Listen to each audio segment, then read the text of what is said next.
Hi, I'm Paul Van Dyk and you're watching Freeze Flow. Well, first of all, it's like, Dubai is an amazing place. There's so many, different things to discover, like, skydiving or snorkeling or all the great restaurants. Not to forget the nightlife, which is like really amazing. And it's a unique crowd that comes from all over the world, and it's fun to be here. For an Angel is recognised as perhaps the greatest dance track of all. Do you feel it's the greatest dance track of all time?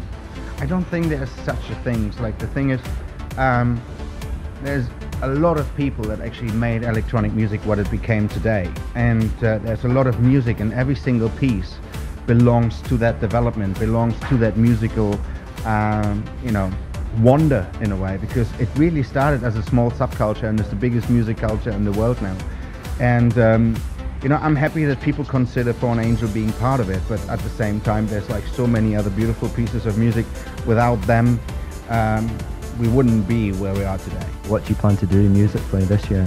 Well, my new single Louder is coming out next week in the US, 2 weeks later in the rest of the world. The new album, Politics of Dancing, is coming out on the 5th of May.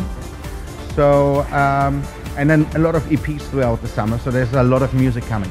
It's interesting the new album is called Politics of Dance, because politics has been something that has been a part of your music. It's something that you have done throughout your career. Why the album, and why have you decided to kind of involve yourself in something outside of your job spectre?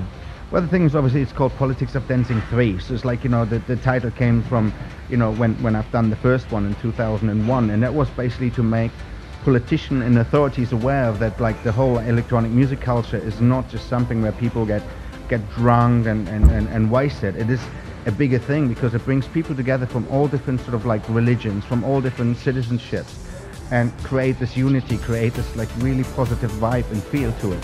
And this is what people actually should focus on and see as well as that. Because back then I remember there were like a lot of promoters and club owners, especially in the US, fighting with the authorities, clubs being closed down, festivals being cut down, stuff like that. So I wanted to make people aware of that. And of course, if you look at the world and if you look at how important it is to kind of like come together and understand that we're all together on this planet and we all have the same responsibility regardless of what God we believe in. I think Politics of Dancing in itself, and the fact that it brings people together from different cultures, it's more reason than ever, Have you ever been tempted to move towards a more commercial sound?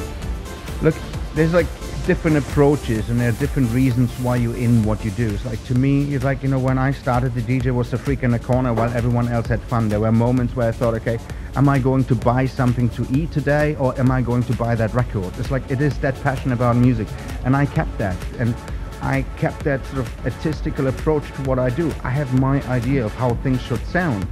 And this is what I'm bringing across. This is why people still come to see me. If I would just play what's in the top 40 radio, probably nobody would care. People very much do come to see you. You really do. Massive packed, sold out shows. Is there a cutting point though? Is there a point where you think, I can't do this any longer?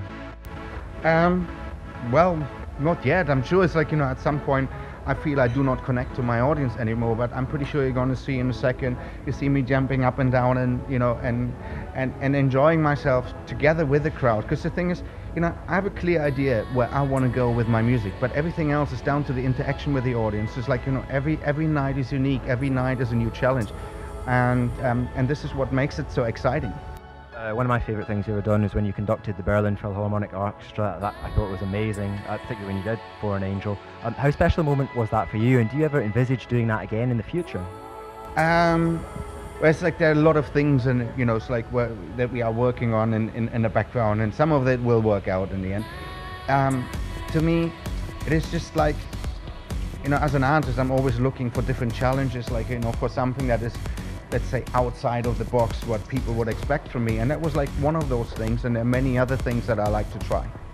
What's the state of dance music today? How do you feel about that? Well, the thing is obviously we see a very commercialized side of things. That's not necessarily what I focus on. To me, it is about what electronic music means, and there are so many fantastic producers out there that still do that actually did not change to, the other side, maybe you want to call it. and this is what I focus on, and that's the music. There's so much music coming out every day that is absolutely fantastic, and I see that somehow as my responsibility to filter through that and pick out the stuff that actually is unique. That's just not just a copy of the last record of someone else that sounds like something. Who in particular do you enjoy? Well, there are many. It's like, there's like someone from the UK, Ben Nicky as an example, Martin de Jong from the Netherlands, fantastic, Janix as well, another guy from the UK. And I don't know, music comes in from all over the world every day, and it's great. I mean, I'm just a big fan of electronic music generally. So. Awesome. Paul Van Dyk, thank you very much.